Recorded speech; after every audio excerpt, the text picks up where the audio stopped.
చంద్రబాబు నాయుడు గారి హయాంలోనేమో మిగులు విద్యుత్ ఉంది.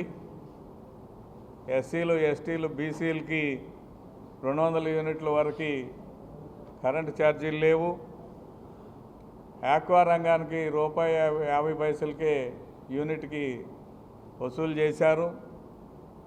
కరెంటు కోత అనేదే లేకుండా అటు వ్యవసాయానికి, ఇటు గృహ వినియోగానికి, పరిశ్రమలకి చక్కగా విద్యుత్ అందించి మిగులు రాష్ట్రంగా విద్యుత్ ఉత్పత్తిలోను సరఫరాలోను మిగులు రాష్ట్రంగా ఉన్న ఆంధ్రప్రదేశ్ని 5 సంవత్సరాల తన పరిపాలనలో 8 సార్లు కరెంటు ఛార్జీలు పెంచి